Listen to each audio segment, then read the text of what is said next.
Aha, surprise, I'm entering from that side this time. I barely have space there, but that's where I decide to enter here. Anyways, shorter hair, larger wall of stuff. I don't know if they're visible on the camera. They kind of are, it seems like. The Ren there, and there's Ram, and I don't know if Odin can be seen. He's there too. Got new shit on the wall. I have pretty much no space left. Like, completely. Like, not even, book-wise and everything, which I've mentioned before. I think I legitimately just don't have space now on the shelf. There's a lot. There's a lot here. But anyways, we're not here for that.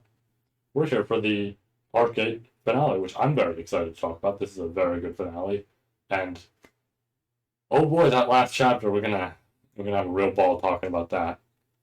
But before we do, I would like to, just for fun, drop 2 10-year project hints, essentially, right?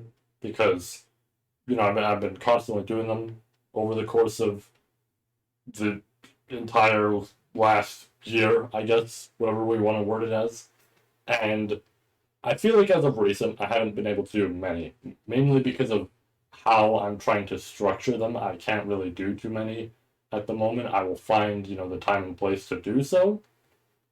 But still, I think to make up for it, I'll drop 2 right now, because this also determines, if I do the big, I read every short story of ReZero available, video, or not, essentially. Like, I still might read some of the short stories, at least the ones that'll be in the book, but I might go out of my way and read the others if y'all figure out what the project is. Just a fun challenge, like I mentioned. Anyways, 2 hints. 3rd time I'm saying it, but let's get through it, right? Number 1. This is my first hint, right? And it's actually a hint for a hint. What I'm going to say is there is going to be a hint at some point, within the next month, maybe 2, where certain things might be closer than you think. And if you point it out, you call it out, all that sort of shit, you win. But if not, maybe it'll just slip right under. Alright? Cool. Second hint. Between today, essentially what is today, which I think is the 15th, I want to say. Let me check this laptop right here. Yes, the 15th. So today's the 15th, and between yesterday and tomorrow, so the 14th and the 16th of June, something regarding these hints will have happened, or, in the case of the 14th, has already happened. Up to you to figure that out. Anyways, with that said, let's just go. Honestly, let's just talk about this.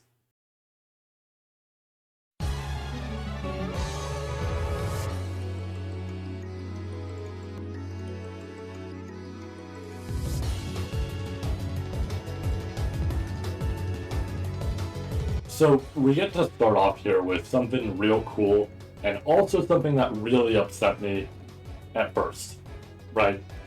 I know this will probably happen with this volume as well. Like, the fucked up thing is, I'm making this review, and I know this is probably going to happen when the volume actually releases for this, right? But I'll deal with it. Anyways, the more important thing is the chapter we have to talk about here, which isn't 61, believe it or not. It's the Sphinx and Witch interlude, the thing that dropped with the volume last time, and it upset me that this was dropping as a short story, because to pay, you shouldn't be doing that, right? That's absurdly fucked up, right? I am glad that this and the Ubil chapters have been re-released, online and everything. You put them for everybody to see, right? That's really great. Big improvement from some of the stuff with Arc 7. But it's like, can we not? Right? If there's going to be something that is plot important, save it for a chapter. Don't just put like side story, exclusive for the people who read the light novel, and then I will put it online later. Like that's kind of fucked up. Anyways, the Sphinx and Witch interlude pretty much goes more into what the previous volume ended on, which is, Sphinx showing up in front of Subaru and the others. She really provides a hard time to them. Like, it's constant trial and error to try and, deal with her because she's very unpredictable. But it eventually leads to a point where Vincent's like, oh yeah, here's my Yang sword, boop, and just burns her and any copy of her that there is. Except, in the middle of doing that, Sphinx transforms and gains the appearance of Echidna, which is really interesting, because I noted it down as well, that there's now 2 Echidnas, essentially, in the form of, essentially, Ryuzu, right? How Ryuzu looks. But the interesting thing is, I don't remember if Omega looks like Echidna, like it's supposed to look like her or anything, or if Omega kind of looks like the hybrid between them. Because if it's the latter, that actually makes Sphinx's scenario interesting, because Sphinx just straight up looks like her.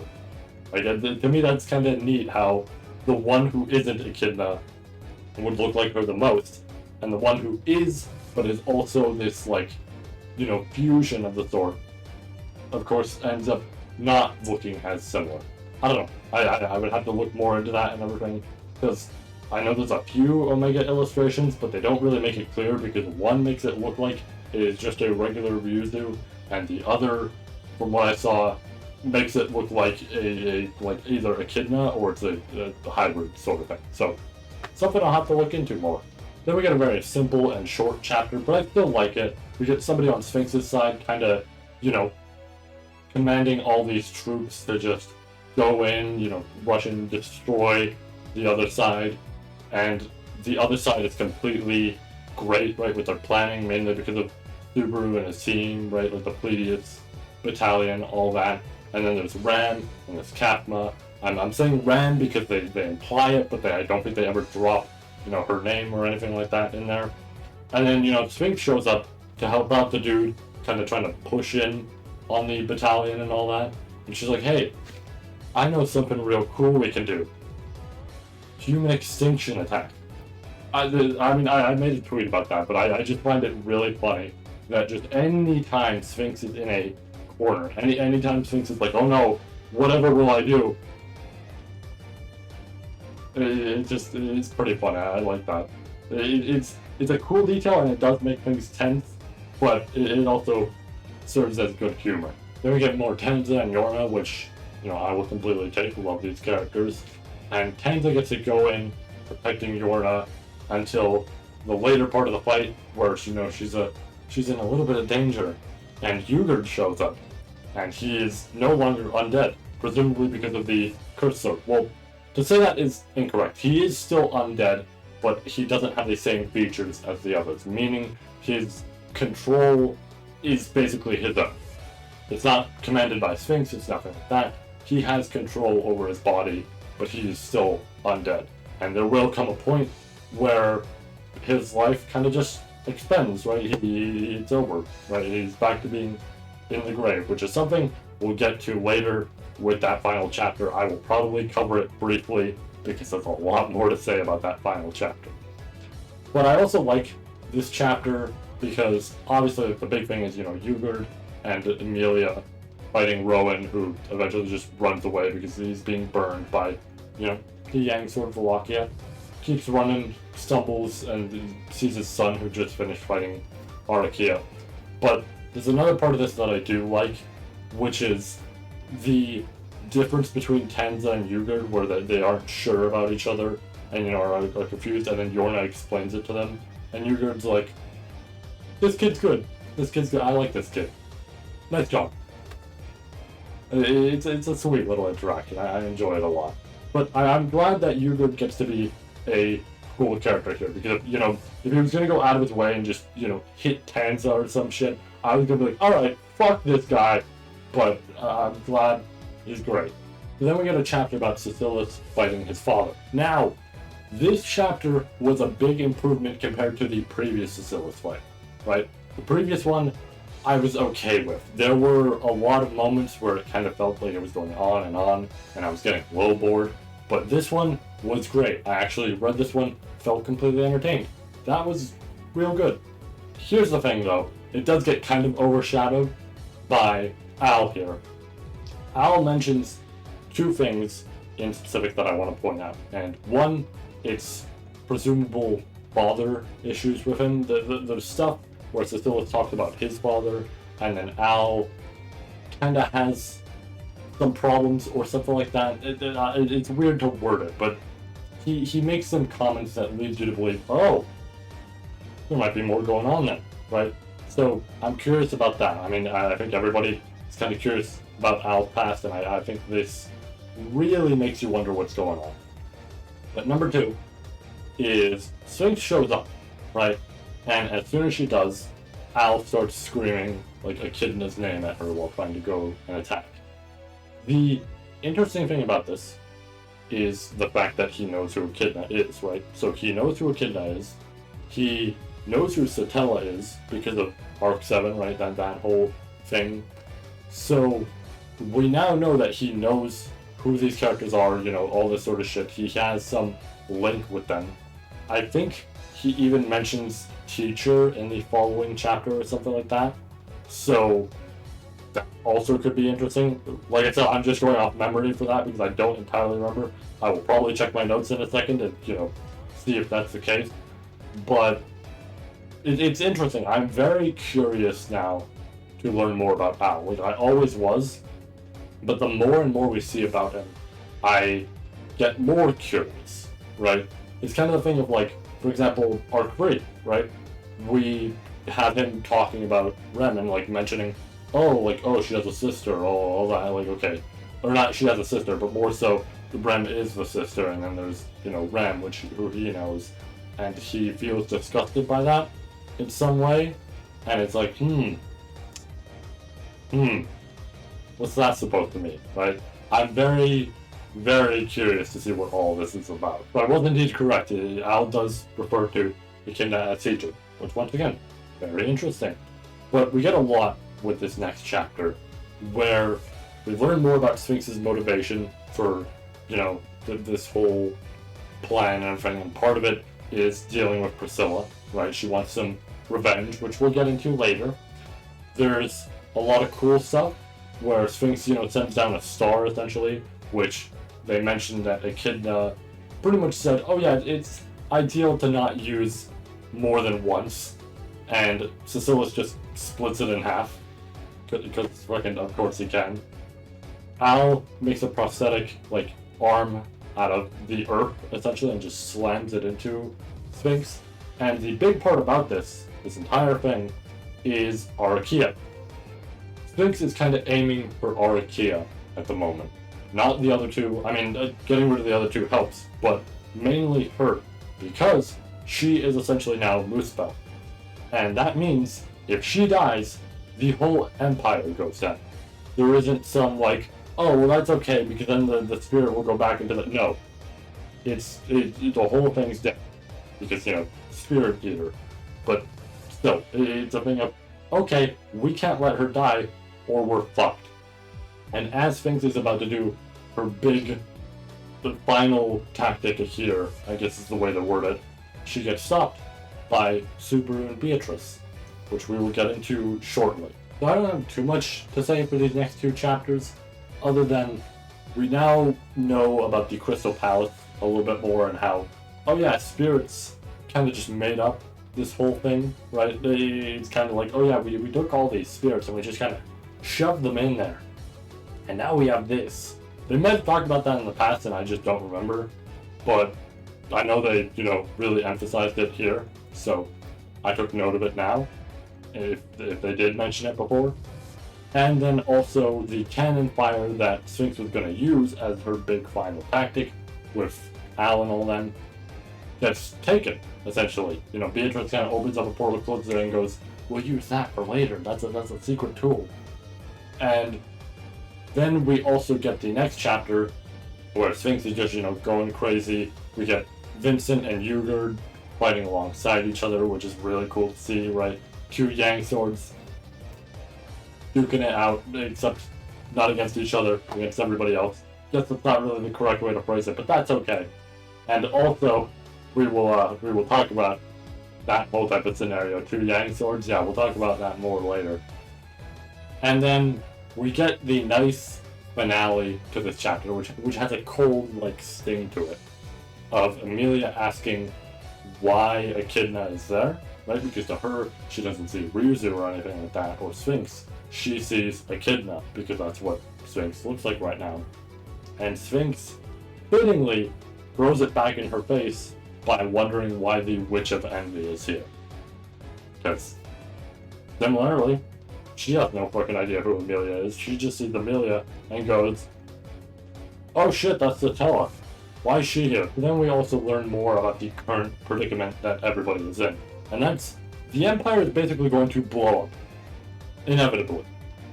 It's kind of the thing of, the scenario they're in right now is pretty much fucked, especially with Muspel and all that. Which is something I don't think they've fully elaborated on as of yet, I don't think. Because I think that's something they have to talk about more, maybe with a, unfortunately, side story. Or perhaps the start of the next arc. I mean, we haven't seen everybody left yet, right? Or whatever it may be. We haven't seen them leaving, all that sort of shit. I'm just holding out hope, because I do really like this arc, but I do think, similarly to what people have pointed out, there are a few things missing that needed to be wrapped up. But anyways, more important thing. The whole Empire is inevitably going to blow up, right? Because of the whole scenario with Muspel and all that, as well as just a whole bunch of other shit. And this is actually part of Sphinx's goal, because if she blows up the Empire, that essentially extends the range of her spell, and it can go further and further and further, right? The whole point of it is to constantly expand the spell until eventually everything is just zombies, pretty much. And Olbert and why am I forgetting his name now? The big metal man Moguro, I want to say. I could be wrong. That might be wrong. I might be making an embarrassment with my remembering names here when I'm usually so good with it. It's okay. I'm pretty sure that's correct. Anyways, those two are at death's door. So we are now going to have 7 Divine Generals. And Medium and Flop and Balroy all come to help out Vincent. Because, right now he's with Olbert and Moguro. And he's trying to, essentially deal with this situation. Especially because, the others were trying to fight Sphinx there and everything. We didn't actually get the continuation of Emilia and Sphinx, but there's not too much to say other than this is where, the general plan is kind of laid out more, and it's the obvious thing of, okay, there's this plan, and then there's also the thing for getting revenge against Priscilla, right? And then we do get a really good chapter. I'm not even going to make jokes similarly to my notes. I'm not going to make any jokes here or anything like that. Of Balroy and Madeline, essentially. Talking about them more, establishing them more, showing bits and pieces of their, past, whatever it may be, as well as, current scenario. And it's kind of interesting, right? I want to note this chapter as interesting. We have already seen Balroy's send-off, technically, right? We saw it in EX4. We saw him die there and everything. But this chapter in this arc is a really good send-off for him. Him taking the core of Moguro and kind of just flying straight up, right? And just boom. And having Madeline, see that and essentially break down and all that. It hits hard. It hits hard. I worded it in my notes, I believe, and I mean even now I'm feeling it a bit. But it was hard to really contain myself. It was I felt like I was gonna legitimately tear up super hard. I could I could feel that shit, and I was in like, you know, complete like public and everything, so I didn't want to be like, you know, sitting there looking at my phone and kind of just crying and everything. It's like, you know, I don't know, it would attract a little bit like too much attention to it to a point where it's like I'm just crying.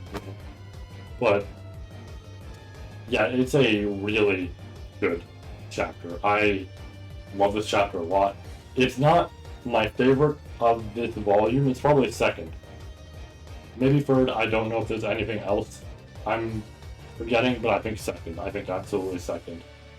But it's still really damn good for being second, even if there's a chapter that I believe tops it, and I mean, we'll get there at the end of this. But still, this really did some justice to Balroy. It really did some justice to Madeline. You might have noticed on my tier list that I posted, both of them went up pretty damn hard. Because they're great now.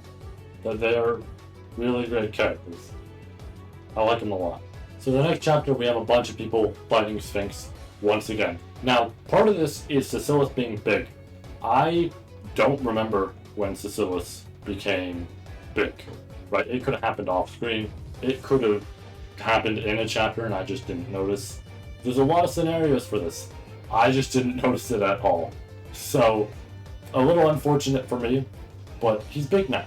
That's cool. And everybody's still fighting Sphinx. Sphinx is, you know, still trying to deal with them, but getting desperate. And there's 7 Sphinxes essentially. There's one they're dealing with. There's another with Priscilla, who they've now determined is not in the Crystal Palace at all. And then there's 5 other ones. Now, these 5 remaining Sphinxes are like, well, you know what, fuck this.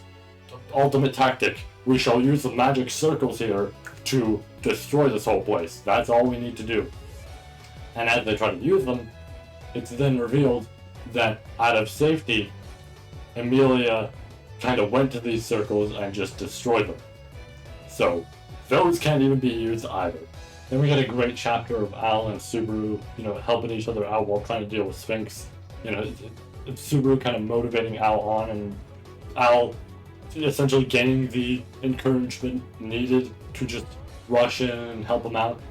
The cannon fire from before, that Beatrice was like, oh yeah, we're gonna save for later. Another star gets dropped, and Beatrice is like, cool, now! But that essentially destroys the star entirely. And then we get Priscilla's return to battle, because she essentially burns the entire alternate space that she's in. Now, if you're going into this, you know, essentially hearing these spoilers, you know, you haven't actually read the volume or anything like that, you might be wondering, well, okay, so if she burns that whole alternate space where her and that copy of Sphinx is, right, everything's burned, and then she can finally come out of that prison. How exactly does she survive that? We'll get to that. But, in the meantime, Priscilla returns. She gives, you know, everybody the flame in their eye to protect them, right, the whole soul marriage technique. And then also calls Subaru by name, which I really like, right? Even though it still looks like a kid and everything, she calls him by name. Or rather, she calls him by name when addressing him in the prison, like, right, she's giving praise to him, her brother, and then Al. And then when she returns down, she gives Subaru permission to call her by name, which is pretty damn good. I actually really like this chapter. Now the next chapter is kind of, you know, delving more into that whole thing of her burning that whole space, seeing the fight going on, all that sort of shit. She even actually has a real great comment in there that I really like, of her essentially asking her brother in her mind to just find somebody to be happy with, right? That's what she wants. Which is, it hits a lot harder now, right? It hits a lot harder knowing. Like, I had a feeling when I was reading, right, with all the art I was seeing and everything, I had a feeling, especially because people were pointing out the previous volume cover, I had a feeling, but it hits a lot harder now hearing that comment, because it's like, she knew what she had to do. But it hurts, but yeah.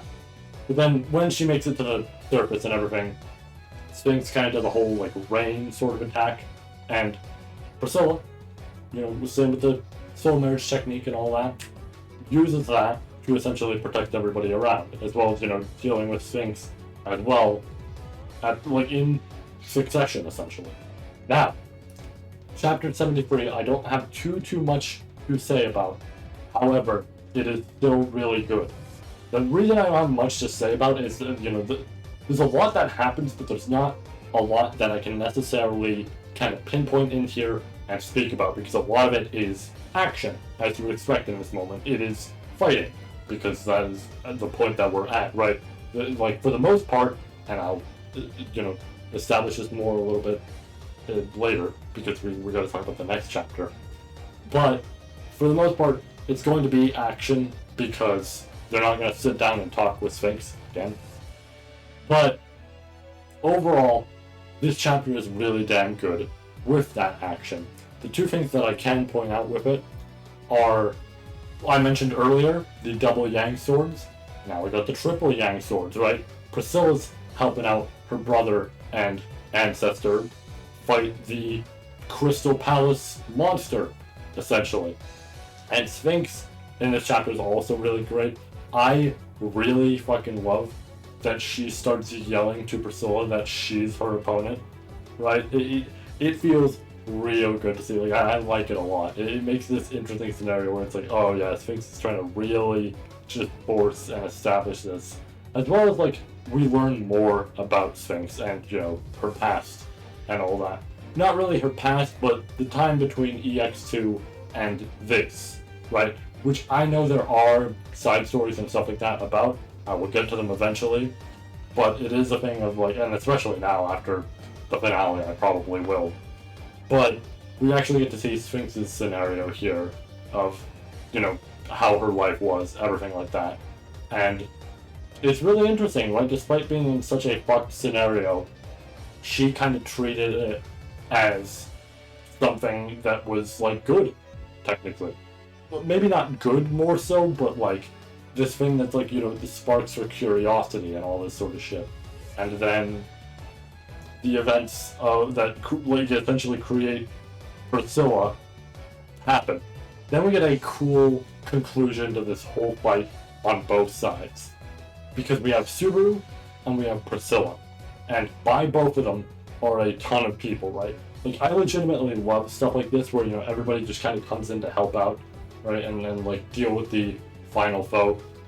And with Subaru's side, they're protecting him because I knew this could happen. I knew Spica could do this. Spica and Subaru brought Sphinx to the Hall of Memories. That proves that she can do that. I knew that it was possible because even though she's a different person now, essentially, I knew that was possible. And that's exactly what they do. They even say happy birthday and then take her name. But, or presumably, that's the implication of it. And then we have, Priscilla's side dealing with the Crystal Palace and all that, as well as, I think, another copy of Sphinx, because I believe they, like, list her in there. But it's kind of this great scenario where, just like Subaru and having everybody protect him from one of the Sphinxes, Priscilla is fighting that plus the palace alongside, her brother, her ancestor, her mother, who is also technically an ancestor sort of thing. All this sort of shit, right? Like, everybody coming in, helping her out as well, right? The beautiful parallel between the two, having people help them out while they deal with Sphinx in their own unique ways. Love it. I also really love that I mentioned double Yang sword. Priscilla literally uses it as double, right? She takes two and goes boom, and it's really fucking great. And finally, because I didn't mind it for the sake of, lowering what he could do and everything, but it, I was hoping it wasn't going to last too long. I was really hoping it was going to end with this arc, and it does, because it ends with this chapter. Following the Hall of Memories stuff, Subaru is back to normal. He's not a child anymore. He's back to regular size. It's really great, and he even hugs Amelia. I love it. And now we have the final chapter. So, here's the thing. I knew something like this was going to happen. Or at least I had the general implication of that. Because there was so much artwork. There was people pointing out the previous volume cover. There was people pointing out the new volume cover. There was all this shit that made me assume this was happening. And I wasn't actually opposed to it at all. Because something I feel like the series is missing is a proper permadeath. Right? It's something that I've wanted for a while. Now, I know there's some characters people are going to point out. I will get to them in a minute. But I've always wanted a proper permadeath from the series. Something that actually essentially shows, even if Subaru could return by death, in this sort of scenario, it won't happen, right? And it really hurts, right? Now, the examples I was going to bring up for stuff that I don't think count towards this are villains, for example, because a majority of villains we know are going to die, right? You see, like, Regulus, and it's like, well, they're not going to forgive that guy. They're going to kill him. Like, Meili's the only exception as a antagonist because she's a child. She's a child who had to go through absurd level of trauma to, or absurd levels rather, to, singular, but absurd levels of trauma to essentially create this, like, cold assassin, right? It's not really great, but it's also a very clear thing of like, well, she's also still a child, and she was conditioned this way. So it makes sense to forgive her and try to, put her back on the right path. Whereas everybody else that is an antagonist, for the most part, is kind of just a thing of like, well, yeah, I know they have to kill them. Because what else is that antagonist going to do? Right? Other than like Spica and Meili, what's going to happen, right? So that's the thing. Then there are also characters who die in the same arc they're established. Prime example for me is Shaola, right? She's great. I like her a lot. I did lower her because I thought about it more because of this chapter. But she's real great. However, I do think if a character is established in an arc and then killed, it is kind of a thing of like, well, yeah, I got to know them and they were nice, but at the same time, it's not entirely surprising that it ended in this scenario, right? I mean, they always kind of foreshadowed something like this before. So, yeah. But stuff like that to me makes sense. As well as, I'm not going to say Shaola is not an important character because she's literally one of the big ones from the past, right? But, to me, somebody who is a royal selection candidate is a very important character. And that's why this chapter is so surprising. It's a welcome change, but it is a bittersweet one. We get Priscilla, hanging out, like she's essentially forcing Subaru to join her. And she goes around and speaks to people, right? She speaks to Schultz and Heinkel. She speaks to her brother. She speaks to Yorna and Ugard, who Yorna pretty much establishes that she'd like to remove the curse she has, so that, her and her beloved can essentially just die. There isn't any, come back as like a zombie, or there's not, get reincarnated into this body. That's it, right? Yorna will meet her end. Iris will meet her end. Also part of the Vincent thing is Priscilla pointing out that perhaps, her brother has some, like, love for Medium and all that, and I really like it, because, like, they're sleeping on a couch there and everything. Like, Medium and Flop are. I should establish, not Vincent himself. But Vincent does close both his eyes, which is a good change, right? Then we get her talking to Amelia and Anastasia, and you can actually tell by the way she's talking to them, at least towards the end, right? The fact that she points out that they're royal selection candidates and everything, and like like everybody's confused of like, what's she saying? Like, why is she pointing that out? You can tell that she knows she's going to die, right? And then we keep going with Priscilla. She talks to Rem, where we get Rem being real sweet and everything, and Priscilla essentially telling her to follow the ripples in her heart. I feel like that's pointing in an obvious direction, right? Like, I don't think in terms of Priscilla and her own mind, it might be, but I'm not sure. However, I think plot-wise, it's trying to point in a specific direction. And then he arrives at where Al is. And while there, you know, there's some drinks and everything, some glasses, there's two specifically. And Priscilla gets Al and Subaru to share a glass, because their achievements here, like with this battle, were really well done, right? She's proud of both of them. They both share a glass. Priscilla has her own drink. Priscilla engages in a dance with Al while Subaru sings, very clearly trying to have an insert song for his VA, because I know he does that sort of stuff, right? Or like he can, rather. So we get a great dance between Al and Priscilla. And then after a few loops of the song, it stops, because they notice something. Priscilla's fading away. When she burned that whole alternate space, it was the thing of, well, how does she get out of there without killing herself? The answer is, she did. She killed herself to get out of there. She burned that whole place down, including herself, just to get out. So, now Priscilla's fading away. And, you know, Al's crying and everything. She's essentially comforting him and all that. But still having a light jest about things. Talking about the world still being hers. She has a great monologue that she gives at the end. And also even calls Subaru a true knight, which I really love. And then she goes. And it hurts a lot. Right, I was really starting to like Priscilla, and I knew this was probably going to happen, right? But I was really starting to enjoy her a ton. And this chapter hurts like a ton of bricks. After, you know, Teppei kind of gets you to really enjoy her as a character. It kind of sucks to see. And the interesting thing to point out is the end of the chapter.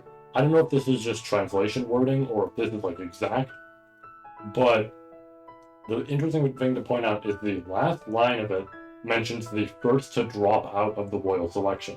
Now, part of this might be people voting and therefore, you know, certain ones drop out that are the lowest, or that literally could be foreshadowing for what's to come. I would not be surprised about that. Think about Crush's state, right? So, yeah, but this chapter hurts. It's a really good end to the arc. It really improves it with just a single chapter. I mean, it was already really good, but this really swings it above arc 3 for me. Yeah. This is a really good chapter. A great send-off for her. And it's real sad. It's real sad. It's shocking to think that Priscilla, of all characters, was going to die here. But and I kind of wanted her to be friends with Amelia, similar to Anastasia and Krush and all that. Maybe not Krush, but I mean, Krush felt like, you know, in debt to Subaru and all that, and would still view, even if they were against each other and had to kill each other, it was the thing of, like, she would still view him as, like, an ally of sorts, right? Like, as a friend, almost, right? But, yeah, it, hurts to see this. Hurts to see this a lot. But that's it. That's the arc. With that, we have our conclusion to Arc 8. And this really was a massive improvement compared to Arc 7. I liked Arc 7, but I had problems with it, and that's why I ended up putting it lower than Arc 4. Not to say that's bad, both were on B, right? Should be noted, B is not a bad rank at all. That's pretty good, right? And like, it's like, B is a good rank, right? But I put it lower than Arc 4.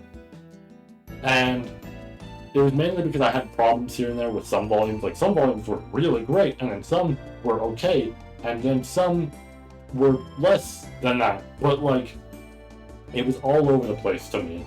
And a lot of it was just establishing the scenario of this whole war, which I didn't mind, right? Because, I mean, Arc 8, like I said, really damn good arc. This is very enjoyable. I can't wait to see this animated in probably like 10 years or something like that, but I'll wait. I'll wait for that. 10 years might be a little overdramatic, but there's a lot to cover, to be fair. But anyways, I do really like this arc a lot. I did have problems with 7, but they were fixed here, right? There is pretty much no volume here that I did not enjoy, right? Pretty much all of them at least got to pretty good or higher. That was every volume here. I enjoyed all of them. So, really, it makes sense to put it above Arc 3. Because, yeah, it was consistently just real damn good. Had some great send-offs in there. The obvious ones being Priscilla and Balroy. Overall, just an absurdly good arc. I am still curious to see if short stories will cover some of the stuff we don't know. Like, the obvious thing is, I'm thinking about the first volume, and the fact that, you know, Todd got hit in the face with his own axe, and then he fell, and then we have no clue where he is, or if he's even alive. There is that. But I guess we'll have to see. So, that's about it. I actually don't have much I'm gonna say here, really. I have more videos, of course, on the way and everything. I'm working on some smaller stuff for the 10-year project, which I know sounds bad, because it's like, oh, I thought you were done with that. I am. I'm just wrapping up the small little things that I need to do, and then I swear I am, like, fully back here, right? I am still working on stuff, of course, right? Like, it should be noted, it's not like I broke that promise or anything. I am still working on stuff.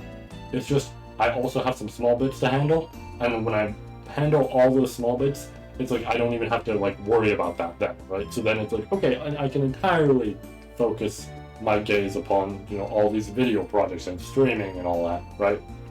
Whereas right now it's like, yeah, I can focus on that, but I also do need to handle a little bit of that, right? So it's like every now and then, like, swapping between them. I'm sure I will be done within, like, the month, something like that. Should be, at the very least. But yeah, that's about it for this video. So take care, have yourselves a great night, great day, whatever it may be, whatever time you're watching this. And I'll see you all with, I mean, I guess Arc 9. I mean, technically speaking, whatever video comes next, you know, if you're interested, which really appreciate that sort of stuff. But otherwise, you know, if you're just here for the ReZero stuff, all good. I'll see you all with Arc 9. Or videos I might make in between that. Or also, if you figure out the 10-year project, I'll probably make the short story video possibly sooner. I don't know. Depends on when Arc 9 starts. But yeah, see you!